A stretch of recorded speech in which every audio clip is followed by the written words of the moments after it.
Hey guys, how are you all doing? This is the MMA breakdown with my predictions for UFC Fight Night 37, Gustafsson versus Manuwa. Starting off on the prelim card, at flyweight, Phil Harris is taking on Louis Goodnight Gaudino. I'm picking Gaudino in this fight. Pretty scrappy fighter, pretty small guy even for flyweight. Got controlled, pretty badly out-wrestled in his last fight against Tim Elliott, but we saw in his fight with John Lineker, he will make it a brawl. He'll be right in there, and he pulled out a guillotine choke in that fight out of nowhere. And Phil Harris, on the other hand, he's been finished twice by Uye Noyama and John Lineker in the UFC, and his one win against Ulysses Gomez was not that impressive. It was a pretty stale kickboxing match, and I'm taking Gaudino. I think he can get the finish here, but two flyweights in desperate need of a win. I'm taking Gaudino. I think he's a lot more aggressive, goes for the finish, and I think he has the ability to finish this fight, and Phil Harris hasn't really shown anything to suggest that he can finish a fight. Next up at welterweight, Igor Araujo versus Danny Mitchell. I don't have any information on Danny Mitchell. Araujo, on the other hand, I was really impressed with him in his last fight against Ildemar Alcantara. Used a lot of jiu-jitsu in that fight, a lot of submission attempts, was really going after it, very active on the ground, and basically won the fight that way, takedowns and submission attempts. I wasn't too impressed with him on Tough 16. I thought he lost his one fight in the house that he won, and lost to Colton Smith after that, but showed a lot of heart, I thought, in his last fight. Fought with a lot of passion, and I'm going to take Araujo here. Next up at bantamweight, Davey Grant from Tough 18, fresh off of his loss to Chris Holdsworth, versus Roland Delorme, a Tough 14 vet. I'm taking Davey Grant here. I was impressed with this guy on the show. I really liked his fight to get in the house. Showed a pretty strong stand-up, I thought. Showed good power, and showed a pretty slick armbar in that fight to get into the house. And made it to the finale. Lost to Chris Holdsworth, who I think is a super talented guy. Roland Delorme, on the other hand, he's struggled since coming off of the show. Really didn't do much in the Tough House. I think he lost to Dillashaw in the house. But since coming to the UFC, he has wins over Josh Ferguson, Nick Denis. Got knocked out by Francisco Rivera, but that got overturned to a no contest. And that had a controversial win over Edwin Figueroa, and lost his last fight to Alex Caceres. So he's lost two fights to Rivera and Caceres, but Delorme is a scrappy guy. He's shown some skill on the ground. He can get into some strong positions. I remember his fight against Nick Denis. Finished him with the rear naked choke. That fight was a real brawl. Delorme's got heart. In his last fight against Figueroa, got dropped. And that wasn't his last fight, it was 2 fights ago, but got dropped a few times in there, but hung in there, took it the distance. In his last fight against Alex Caceres, just couldn't get on the inside of Caceres' rangy striking. But I think Davey Grant is a lot more lethal with his stand-up, has a lot more power. I'm taking Davey Grant, and I think he will TKO Delorme here. Delorme, I think, showed the limits of his stand-up game against Rivera, but should be entertaining fight. Next up, a middleweight, Bradley Bear Scott versus Claudio Henrique da Silva. Don't have any analysis on da Silva. Brad Scott, though, tough smashes. Veteran, made it to the finale.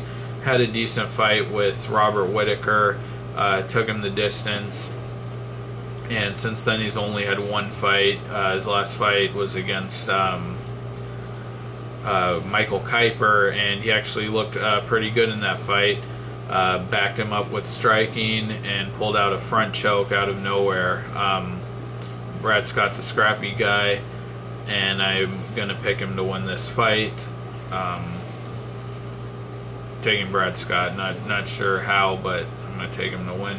Next up, middleweight, Luke Barnett versus Mats Nilsson. Let's see. Nilsson's a Swedish fighter. His record 11-2. He has a loss to Tor Troen from Tough 17. Other than that, no real names here on his record. But Luke Barnett, a guy who I thought looked decent in the Tough House. I remember he knocked out Gilbert Smith in the Tough House, and I think he got knocked out by Dylan Andrews. But in the UFC, I was real impressed with him in his last fight against Andrew Craig. Andrew Craig, a kind of a veteran, a guy who, had a few fights under his belt against some mid-level competition in the UFC, and Barnett. Things started off a little rocky in that fight for him. Was getting boxed up, but just turned it around, knocked Craig down, and ended up submitting him, and looked pretty impressive there. And to do that right off of Tough, he fought Colin Hart before that in the finale. But the way he took out Andrew Craig, I thought was really impressive. So I'm going to take Barnett here. Seems to have some power in his striking, and showed he can finish with a submission given the opportunity in his last fight. So I'm taking Barnett. Next up, a light heavyweight, Surreal the Snake Diabate versus Ilir Latifi. I'm taking Diabate. Latifi, he did well to not get finished in his last fight against Gegard Mousasi, but I didn't think he did anything too impressive or showed much promise. I don't think he's going to be a factor at all in the division, just based on his last fight. Surreal Diabate, a guy getting up there in age. He's 40, and I believe he announced that this will be his last fight. He's going to retire after this. He's had a few good wins, especially his last win over Chad Griggs, finishing him with a rear naked choke. I thought that was a pretty impressive win. But has losses to Alexander Gustafsson, Anthony Perosh in his last fight against Jimmy Manuwa. Got injured in that fight. But I'm taking Diabate here. I think from what we've seen from him in the UFC, he's far more skilled than Latifi. Latifi seems pretty much like a brawler. Didn't show too much finesse in his fight with Mousasi. So I'm taking Diabate here. A finish wouldn't surprise me too much, but I definitely think he's going to be able to control the striking, and I think he'd also control it on the ground. On to the main card, welterweight, Gunnar Nelson taking on Omari Akhmedov. Gunnar Nelson hasn't had too many fights since coming into the UFC. In 2 years, he's only had or almost 2 years, he's only had 2 fights. coming in the UFC, took out DeMarcus Johnson with ease. I thought that was pretty impressive. Showed a really slick ground game, taking Johnson down and submitting him, and fights with a karate stance. And in his fight after that, beat Jorge Santiago in a fight that a lot of people thought wasn't too exciting. Never came close to a finish there. I'm having trouble remembering exactly what happened in the Santiago fight, but remember it not being too impressive. Omari Akhmedov, on the other hand, coming off of his UFC debut, knockout win over Thiago Perpetuo in a back-and-forth fight where he was hurt early on and came back, was able to knock out Perpetuo.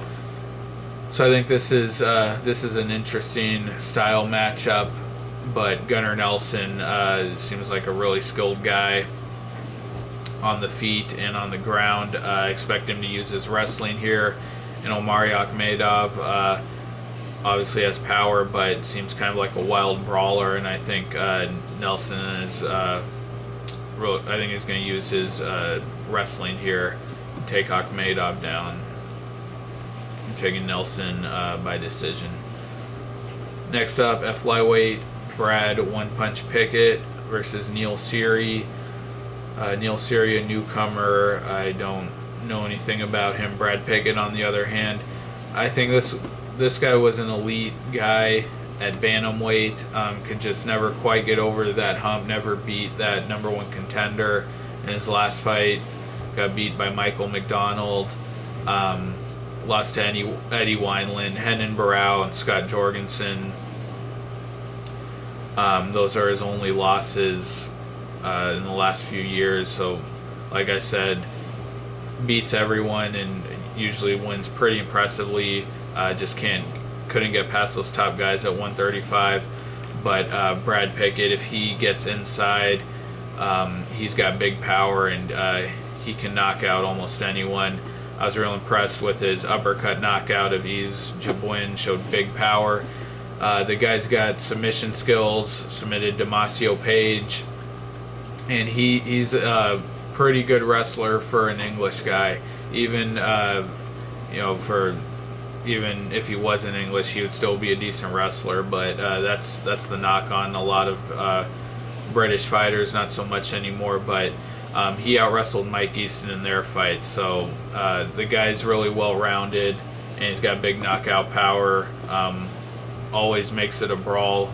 Sometimes that doesn't work out for him, but I don't see any reason to pick against him here, unless Neil Siri is just some great unknown talent. I'm taking Pickett, and I hope he can be a factor at flyweight. I believe he will be. Next up, co-main event, lightweight, Michael the Menace Johnson taking on Melvin Guillard. Melvin the Assassin Guillard, the young assassin. This is, first of all, let me say that I think this is a great fight for Fight Pass. The UFC wants to sell Fight Pass. I think they should be promoting these kinds of fights. Really interesting. This was supposed to be the rematch between Ross Pearson and Guillard, but I think this is just a way more interesting and more important fight, Johnson versus Guillard, and a pretty tough one for me to pick. Michael Johnson, after having a couple of bizarre losses against Reza Madadi, and I also thought the Miles Jury loss was kind of bizarre, the way he was just out wrestled and held down the whole fight. Those losses really kind of took a lot of the hype, at least for me, out of Michael Johnson, but I think he's put those losses behind him, rebounded with great wins over Joe Lozon and knocking out Gleison Tebow, a veteran who no one's ever done that to him before, and he took Tebow out very cleanly. But Melvin Guillard, on the other hand, I was real high on this guy back when he was knocking out Evan Dunham and Shane Roller. He was on a big win streak, and his career kind of fell apart. Had 2 losses to Lozon and Miller, beat Fabrizio Camoys, then lost to Cerrone and Varner, and knocked out Danzig in his last fight. Well, he looked pretty good against Danzig, got a brutal knockout in his last fight, and looked like he was well on his way to beating Ross Pearson in their last fight. I don't think he's at the same level that he was when he was on his big win streak. I think Guillard's kind of tapered off in his career, but if they get into a firefight, him and Johnson I think has a lot more technique, but pure power, I'd have to give that to Guillard. I'd also have to give, I think Guillard will have a decisive hand speed advantage, and the wrestling also I think is going to be interesting. Guillard has shown really great takedown defense in his career. Michael Johnson, we saw his wrestling on Tough, but since then he's kind of abandoned that in favor of his stand-up skills. But I feel that Michael Johnson is just on the rise. I think it's really turned his career around since those 2 losses to Jury and Madadi. I think he's got a lot of potential, Michael Johnson, whereas Guillard's been around the game for a long time. He's had several losses in the last couple years. Well, he's still very talented and dangerous. I just feel Guillard's kind of